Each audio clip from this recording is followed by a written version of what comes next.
ശരണ്യയുണ്ട് നമുക്കിപ്പം. കുട്ടനാട് സീറ്റാണ് ഇതിൽ വളരെ നിർണായകമാവുക. ശരണ്യ, ഈ തോമസ് കെ തോമസും NCP ശശീന്ദ്രനും തമ്മിലുണ്ടായ തർക്കം നമ്മൾ നേരത്തെയും കണ്ടതാണ്. തോമസ് കെ തോമസ് മന്ത്രിയാകാൻ ശ്രമിച്ചു, നടന്നില്ല. ഒടുവിൽ അടുത്ത ടൈമിൽ NCPയുടെ സീറ്റ് കുറഞ്ഞാൽ കൂടിയും കുട്ടനാട് സീറ്റ് നൽകാം എന്നൊരു പൊതുധാരണ അവർക്കിടയിൽ ഉണ്ടായിട്ടുണ്ട് എന്ന് മനസ്സിലാക്കുന്നു. പക്ഷേ ആലപ്പുഴയിലെ CPM ജില്ലാ നേതൃത്വം കുട്ടനാട് സീറ്റ് ഏറ്റെടുക്കണമെന്ന ആവശ്യം കൂടി ഉന്നയിക്കുന്നുണ്ടല്ലോ. എന്താണ് സംഭവിക്കുക? തോമസ് കെ തോമസിന്റെ നീക്കം എന്താണ് ഇക്കാര്യത്തിൽ? ആദ്യഘട്ടം മുതൽ തന്നെ, അതായത് തോമസ് കെ തോമസിന് സീറ്റ് നൽകിയ ഘട്ടത്തിൽ തന്നെ പരസ്യ എതിർപ്പുമായി അന്ന് CPM നേതൃത്വം രംഗത്ത് വന്നതാണ്. പ്രത്യേകിച്ച് കുട്ടനാട് സീറ്റിനെ സംബന്ധിച്ചിടത്തോളം SNDPക്ക് നിർണായക വോട്ടുകളുള്ള ഒരു സ്ഥലമാണ്. ആദ്യഘട്ടത്തിൽ പ്രത്യക്ഷ എതിർപ്പുമായി വന്നയാൾ വെള്ളാപ്പള്ളി നടേശൻ, അതായത് ഇടതുപക്ഷവുമായി ഏറ്റവും അടുത്ത് നിൽക്കുന്ന വെള്ളാപ്പള്ളി നടേശനായിരുന്നു രൂക്ഷ വിമർശനം തോമസ് കെ തോമസിനെതിരെ ഉന്നയിച്ചത്. പിന്നീട് CPMന്റെ നേതൃത്വം തന്നെ തോമസ് കെ തോമസ് സ്വയം സ്ഥാനാർത്ഥി, അതായത് സ്ഥാനാർത്ഥി പ്രഖ്യാപനത്തിന് മുമ്പ് തന്നെ സ്വയം സ്ഥാനാർത്ഥിയായി അവിടേക്ക് വരുന്ന രീതിയിൽ വന്നപ്പോൾ വലിയ അതൃപ്തി പ്രകടിപ്പിക്കുകയും ഒപ്പം CPM ജില്ലാ സെക്രട്ടറി R നാസർ അടക്കം അതിനകത്ത് വ്യക്തമായി ഈ വിയോജിപ്പ് രേഖപ്പെടുത്തുകയും ചെയ്തിട്ടുള്ളതാണ്. ഇത് CPMനെ സംബന്ധിച്ചിടത്തോളം കർഷക തൊഴിലാളി പ്രസ്ഥാനങ്ങളുടെ ഒക്കെയുള്ള CPMന് ഏറ്റവും വളക്കൂറുള്ള ഒരു ഇടമാണ് കുട്ടനാട്. അതുകൊണ്ട് തന്നെ കുട്ടനാട് സീറ്റ് NCPക്ക് നൽകുന്നതിനെ സംബന്ധിച്ച് ജില്ലയിലെ പാർട്ടി നേതൃത്വത്തിന് വലിയ അതൃപ്തി ഉണ്ട് എന്നുള്ളതാണ്. ഇത്തവണയും കുട്ടനാട് സീറ്റ് നൽകണം, നേടിയെടുക്കണം എന്നുള്ള രീതിയിലുള്ള ചർച്ചകൾ നടക്കുന്നു. അപ്പോൾ പോലും നേരത്തെ സൂചിപ്പിച്ചതുപോലെ തന്നെ മന്ത്രിസഭയിലെ തർക്കവുമായി ബന്ധപ്പെട്ടുണ്ടായ ഘട്ടത്തിൽ ഈ സീറ്റ്, കുട്ടനാട്ടിലെ സീറ്റ് അത് NCPക്ക് തന്നെ നൽകും, ഘടകകക്ഷിയായി പരിഗണിക്കണം എന്നുള്ള രീതിയിൽ ജില്ലാ സമ്മേളനത്തിൽ ഉൾപ്പെടെ ആക്ഷേപം ഉയർന്ന ഘട്ടത്തിൽ, കാരണം കുട്ടനാട്ടിലെ വികസന കാര്യങ്ങളുമായി ബന്ധപ്പെട്ട് വലിയ ആക്ഷേപം നിലനിൽക്കുന്നു. പാർട്ടിയുടെ ശക്തി കേന്ദ്രങ്ങളിൽ ഒന്നാണ് കുട്ടനാട്. എന്നിട്ടും അവിടെ ഈ ഒരു സാഹചര്യം നിലനിൽക്കുന്നതിനെതിരെ വലിയ വിയോജിപ്പ് ജില്ലാ സമ്മേളനത്തിലടക്കം ഉയരുകയും ചെയ്ത ഘട്ടത്തിലും മുഖ്യമന്ത്രി ഇടപെട്ട് തന്നെ ആ ചർച്ചയ്ക്ക് തടയിടുകയായിരുന്നു.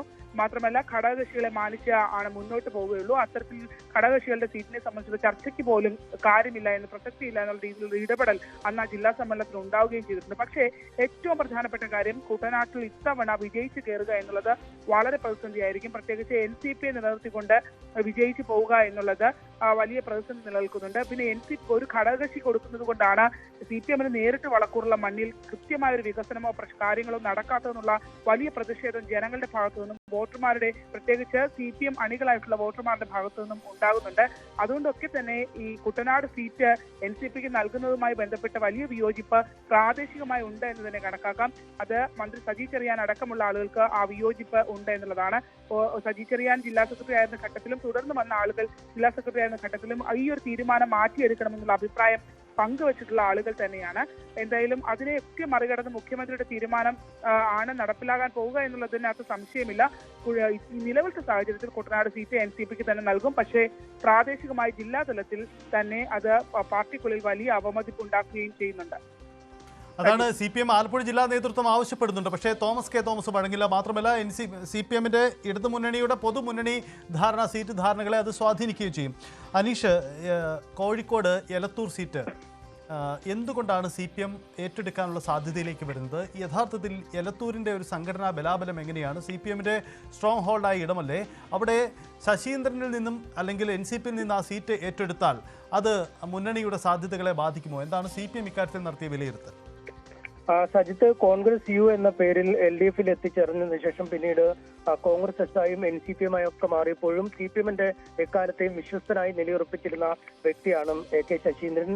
പാർട്ടിക്കുള്ളിലെ തർക്കങ്ങൾ ഉണ്ടായപ്പോൾ പോലും NCPയിലെ മന്ത്രിയെ, ശശീന്ദ്രനെ പിൻവലിച്ചാൽ NCPക്ക് മന്ത്രി ഉണ്ടാവില്ല എന്ന് കൃത്യമായ സന്ദേശം നൽകിയ ആളാണ് മുഖ്യമന്ത്രി പിണറായി വിജയനും. പക്ഷേ തുടർച്ചയായി അദ്ദേഹം എലത്തൂരിൽ നിന്ന് മത്സരിച്ചുകൊണ്ടിരിക്കുന്നു. മണ്ഡല രൂപീകരണം നടന്ന ശേഷം 3 തവണ മത്സരിച്ചു. ഓരോ തവണയും വോട്ട് വിഹിതം വർദ്ധിപ്പിക്കുന്ന ഒരു സാഹചര്യം ഉണ്ടായിരുന്നു. ആദ്യം 14,000-ലധികം വോട്ടുകൾക്ക് ജയിച്ചാൽ പിന്നീട് 29,000-ലധികം വോട്ടുകൾക്ക് ജയിക്കുന്ന അവസ്ഥയിലേക്കും ഏറ്റവും ഒടുവിൽ 38,000 വോട്ടുകൾക്ക് ജയിക്കുന്ന അവസ്ഥയിലേക്കും വരുന്നു. അതായത് ഓരോ തവണയും AK ശശീന്ദ്രൻ സീറ്റ് വർദ്ധിപ്പിക്കുന്ന സാഹചര്യമാണ്, അല്ലെങ്കിൽ വോട്ട് നില വർദ്ധിപ്പിക്കുന്ന സാഹചര്യമാണ് ഉണ്ടായത്. കോഴിക്കോട് നഗരസഭ കാക്കൂർ, കുരുവട്ടൂർ, നന്മണ്ട, തലക്കുളത്തൂർ, ചേളന്നൂർ, കക്കോടി തുടങ്ങിയ പഞ്ചായത്തുകളാണ് ഈ ഏലത്തൂർ മണ്ഡലത്തിന്റെ പരിധിയിൽ വരുന്നത്. ഇതിൽ ചേളന്നൂർ മാത്രമാണ് UDF ഭരിക്കുന്നത്. മറ്റു എല്ലാ ഇടങ്ങളിലും ശക്തമായ LDF കോട്ടയാണ്.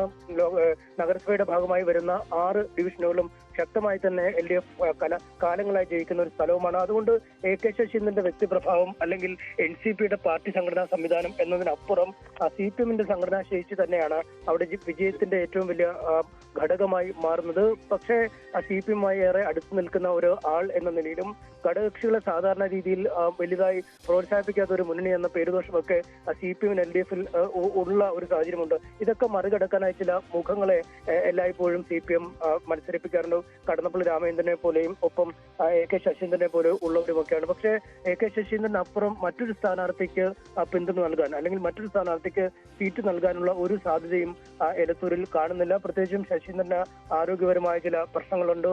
ഒപ്പം ഈ ഘടകകക്ഷികൾക്കുള്ളിൽ പോലും ഈ വനംവകുപ്പിന്റെ പ്രവർത്തനങ്ങളുമായി ബന്ധപ്പെട്ട അതൃപ്തി നിലനിൽക്കുന്നു. അങ്ങനെ പല ഘടകങ്ങൾ ഉണ്ട്. എന്തായാലും പ്രായാധിക്യമൊക്കെ ഉള്ളതിനാൽ അദ്ദേഹം അടുത്ത തവണ മത്സരരംഗത്തേക്ക് ഉണ്ടാവില്ല എന്ന കാര്യം ഏതാണ്ട് ഉറപ്പായി കഴിഞ്ഞിരിക്കുന്നു. ഇത്തരമൊരു സാഹചര്യത്തിലാണ് പകരക്കാരനായി മറ്റൊരാളെ നിയോഗിക്കുകയില്ല, പകരം ഈ സീറ്റ് CPM ഏറ്റെടുത്ത് തന്നെ മുന്നോട്ട് പോകാൻ തീരുമാനിച്ചിരിക്കുന്നത്. അതിന്റെ ഏറ്റവും അടിസ്ഥാന കാരണം CPM-ന് മൃഗീയമായ ഭൂരിപക്ഷമുള്ള ഒരു മണ്ഡലം കൂടിയാണ് എലത്തൂർ. സജിത്ത്, അതാണ് എലത്തൂരിന്റെ രാഷ്ട്രീയം CPM എന്തുകൊണ്ട് ഏറ്റെടുക്കുന്നു എന്ന ചോദ്യത്തിന്റെ ഉത്തരം കൂടിയാണത്. അരുണ്, ഒരു പ്രധാനപ്പെട്ട കാര്യം, NCP നിലവിധി ആഭ്യന്തര പ്രതിസന്ധികൾ നേരിടുന്ന ഒരു പാർട്ടിയാണല്ലോ. പ്രത്യേകിച്ച് കേരളത്തിലെ NCP-യുടെ ഘടകത്തിന് ആർക്കൊപ്പമാണ് പിന്തുണ? NCP ദേശീയ തലത്തിൽ പോലും തന്നെ ഭിന്നിപ്പും പിളർപ്പും നിൽക്കുന്ന സാഹചര്യം കൂടിയാണ്. ശരത് പവാറിന് പിന്തുണ പ്രഖ്യാപിച്ചവരാണ് ഇവിടുത്തെ ഔദ്യോഗിക വിഭാഗം. ഈ തോമസിനെ വീണ്ടും മത്സരിപ്പിക്കുന്നതോടെ ശശീന്ദ്രൻ അടുത്ത തവണ അധ്യക്ഷനാകുക, ഇത്തരമൊരു സാധ്യതയിലേക്ക് വരുമ്പോൾ PC ചാക്കോ എന്ന നിലവിലുള്ള അധ്യക്ഷന്റെ സാധ്യത എത്രമാത്രമാണ്? PC ചാക്കോ യഥാർത്ഥത്തിൽ ഒരു നിയമസഭാ സീറ്റ് ലക്ഷ്യം വെക്കുന്നില്ലേ? അതൊരു വലിയ തർക്കത്തിന് ഇടവെക്കില്ലേ? തീർച്ചയായിട്ടും ഇപ്പോൾ 2 MLA-മാരാണ് NCP-ക്ക് ഉള്ളത്. അതിൽ തന്നെ തോമസ് കെ തോമസ് കുട്ടനാട് വീണ്ടും മത്സരിക്കുമെന്ന് ഏറെക്കുറെ ഉറപ്പായിരിക്കുന്നു. ശശീന്ദ്രൻ എലത്തൂർ മത്സരിച്ചില്ലെങ്കിൽ ആ സീറ്റ് CPM എടുക്കുകയും ചെയ്യും. പക്ഷേ അവിടെ കൊണ്ട് മാത്രം തീരില്ല. സൂചിപ്പിച്ച പോലെ NCP-യിലെ സീറ്റ് മോഹികൾ, സംസ്ഥാന അധ്യക്ഷൻ എറണാകുളം ജില്ലയിലെ ചില മണ്ഡലങ്ങൾ കേന്ദ്രീകരിച്ച് അദ്ദേഹം മത്സരിക്കാൻ, ക്രൈസ്തവ ഭൂരിപക്ഷ മേഖലകൾ ചൂണ്ടിക്കാണിച്ചു ചില മണ്ഡലങ്ങൾ അദ്ദേഹം പേരെടുത്ത് തന്നെ അദ്ദേഹത്തിന്റെ അനുയായികൾ അദ്ദേഹം അവിടെ മത്സരിച്ചേക്കും, PC ചാക്കോ മത്സരിച്ചേക്കുമെന്ന് പറയുന്നുണ്ട്. അങ്ങനെയെങ്കിൽ അവിടെ ഒരു സീറ്റ് അവർ ആഗ്രഹിക്കുന്നു. അത്ര എളുപ്പമല്ല ആ സീറ്റുകൾ ലഭിക്കുക എന്നുള്ളത്. പക്ഷേ അത്തരം ചില സീറ്റുകൾക്ക് വേണ്ടി അവിടെ ശക്തമായി തന്നെ രംഗത്തുണ്ട് PC ചാക്കോ. എറണാകുളം ജില്ല കേന്ദ്രീകരിച്ചും അതുപോലെ തന്നെ തൃശൂർ ചില സീറ്റുകളുമാണ് അദ്ദേഹം ലക്ഷ്യമിടുന്നത്. പക്ഷേ എത്രത്തോളം സീറ്റ് ലഭിക്കുമെന്ന കാര്യത്തിൽ വ്യക്തതയില്ല. ഒരു കാര്യം കൂടിയുണ്ട്, ഒരാൾ കൂടിയുണ്ട്. ഈ എലത്തൂർ ശശീന്ദ്രൻ മത്സരിച്ചില്ലെങ്കിൽ ആ സീറ്റ് NCP-യുടെ അവകാശപ്പെട്ട സീറ്റ് തന്നെയാണ്. കഴിഞ്ഞ 3 തവണ NCP ജയിച്ച സീറ്റാണ്. അവിടെ PM സുരേഷ് ബാബു ആ സീറ്റിന് വേണ്ടി രംഗത്തുണ്ട് എന്ന് കൂടി നമുക്ക് വിവരം ലഭിക്കുന്നുണ്ട്. PM സുരേഷ് ബാബു ആ സീറ്റ് ലക്ഷ്യമിടും, എലത്തൂർ സീറ്റ് ലക്ഷ്യമിടുന്നുണ്ട്. അതായത് ശശീന്ദ്രൻ മത്സരിക്കാതെ മാറി നിന്നാലും എലത്തൂർ സീറ്റ് ഞങ്ങൾക്കുള്ളതാണ്, അവിടെ ആ സീറ്റ് NCP-ക്ക് ലഭിക്കണം. അവിടെ PM സുരേഷ് ബാബുവിന്റെ പേരാണ് ആ ഘട്ടത്തിൽ ഉയർന്നു വരുന്നത്. പക്ഷേ CPM ഉറപ്പിച്ചു പറയുന്നത് എലത്തൂർ CPM എടുക്കാൻ തന്നെ അവർ ആഗ്രഹമുണ്ട് ജില്ലാ ഘടകത്തിന്. ശശീന്ദ്രൻ മത്സരിച്ചില്ലെങ്കിൽ ആ സീറ്റ് മറ്റാർക്കും കൊടുക്കില്ല, അത് CPM തന്നെ എടുക്കും. ശശീന്ദ്രൻ ഇല്ലെങ്കിൽ NCP-ക്ക് എലത്തൂർ സീറ്റ് ലഭിക്കുകയില്ല.